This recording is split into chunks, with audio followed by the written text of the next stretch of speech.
para sa pagpapatuloy ng negosasyon sa pagitan ng Pilipinas at Estados Unidos kaugnay sa pagpapalawig ng rotational forces ng Amerika sa Pilipinas, malinaw sa kinatawan ng dalawang panig na ayon sa Konstitusyon ng Pilipinas ang kanilang mapagkakasunduan. Ang detalye sa report ni Wayway Makal.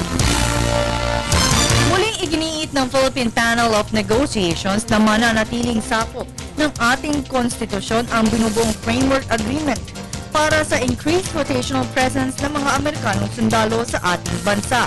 Kasama sa mga pinag-usapan na ilalagay sa framework ay ang pagbibigay access sa mga tropa Amerikano sa mga military facilities at installations, implementing arrangements, prepositioning ng supplies and material, security, ownership, pagbibigay protection sa ating kalikasan, utilities at communications, procedures, resolution of disputes at duration at termination ng naturang framework ng bawat bansa. Pero siniguro ni ASEC Carlos Sareta, ang head ng Philippine Panel of Negotiations, na magbe-benepisyo ang ating bansa rito.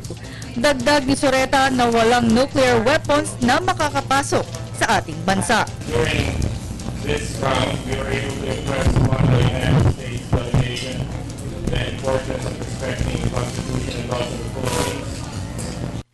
And we were also able to come to understanding on some principles, particularly full respect for Philippine sovereignty, non-permanence of U.S. troops, and no U.S. base in the Philippines, full Philippine control and authority over facilities, the neutrality of benefits, and respect for the constitutional prohibition against nuclear weapons. Sa buong araw na negosasyon, 13 artikulo ang kanilang inilatag. Ngunit walang napag-usapan sa unang bugso ng meeting ang mga mas detalyadong impormasyon na ilalagay sa Framework Agreement. Kagaya na lang kung ilang Amerikanong sundalo ang makikita natin sa ating bansa at kung mapapadalas ang US military ships. Gayunman, ang lahat ng mga itatalakay ay ayon sa ating konstitusyon upang maprotektahan ang ating soberanya at ang ating teritoryo. The intention of the Framework Agreement is to provide general parameters and principles on the further implementation of the Mutual Defense Treaty and the Visiting Forces Agreement. It will not involve